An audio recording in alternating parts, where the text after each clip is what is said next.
Bismillahirrahmanirrahim. Assalamualaikum warahmatullahi wabarakatuh. Semoga keselamatan senantiasa terlimpahkan untuk kita semua.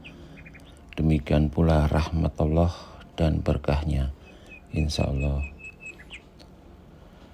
Sejenak kita akan kaji tata cara berwudu atau bersuci sesuai dengan yang diajarkan oleh Rasulullah Nabi kita Muhammad SAW.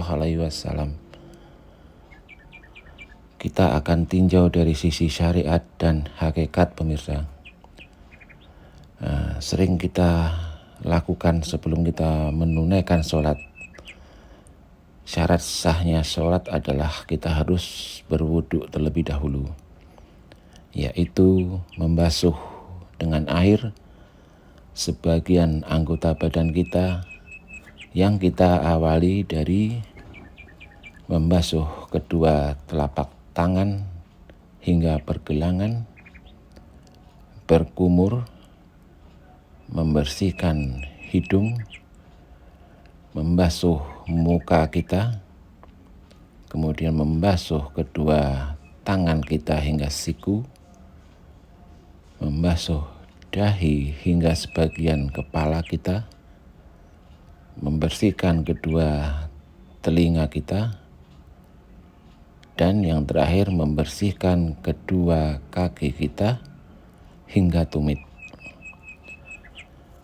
Dalam membasuh anggota-anggota badan di atas disunahkan masing-masing 3 kali, namun diwajibkan cukup sekali. Mengapa demikian? Ini bisa kita maknai bahwa diri manusia terdiri dari 3 unsur yang sudah pernah kita bahas, yaitu jiwa, raga, dan ruh. Maka disunahkan untuk membasuhnya sebanyak 3 kali. Kemudian mengapa diwajibkan hanya sekali? Ini karena yang akan menghadap Allah Subhanahu wa Ta'ala adalah hanya satu, yaitu jiwa kita. Maka hendaklah jiwa kita betul-betul kita bersihkan, kita sucikan dari hadas dan najis jiwa. Kita tinjau dari sisi syariat, pemirsa, yaitu proses berwudu itu adalah untuk mensucikan anggota badan kita dari debu-debu dan kotoran-kotoran. Dari sisi hakikat, kita bisa ambil maknanya bahwa proses berwudu tersebut harusnya kita lakukan juga terhadap jiwa kita.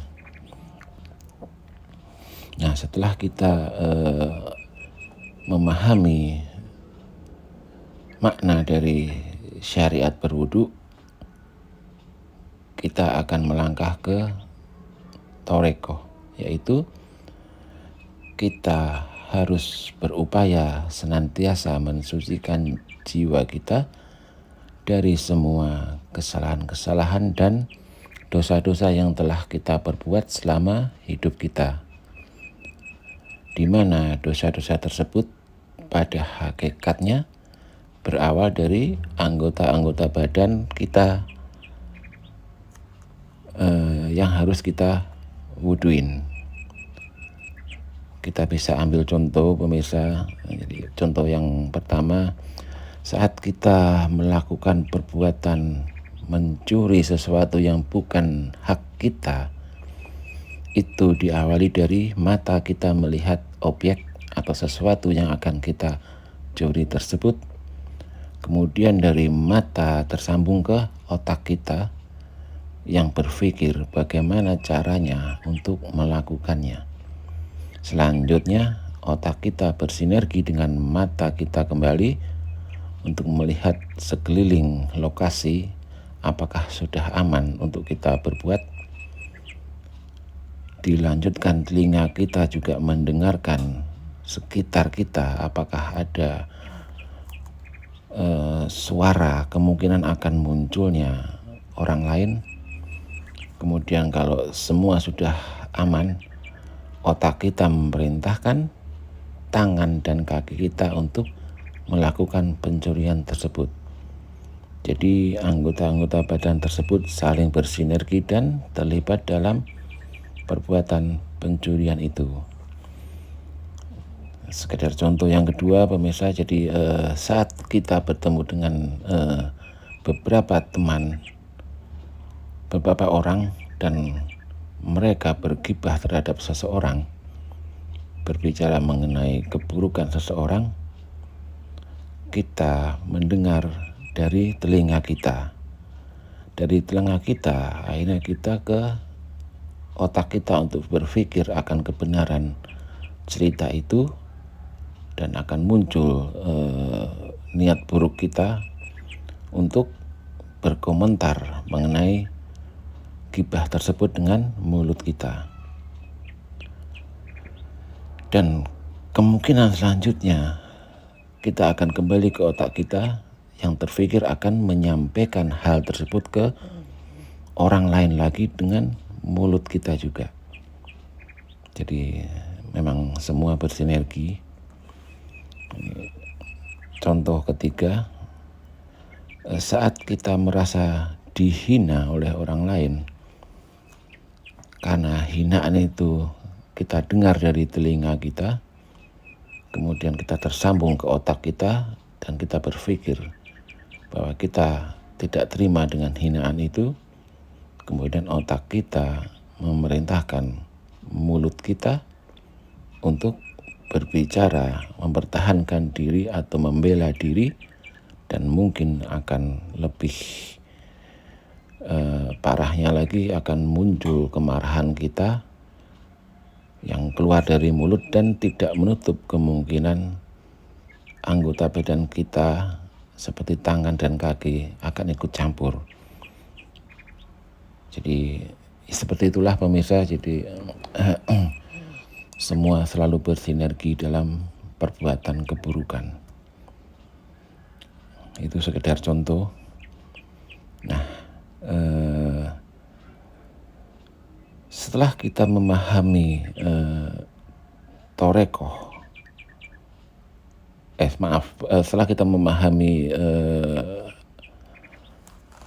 makna dari syariat itu, kita hendaknya bertorekoh, yaitu bagaimana kita bertorekohnya, yaitu kita berupaya dengan sungguh-sungguh untuk mensucikan jiwa kita, yaitu dengan cara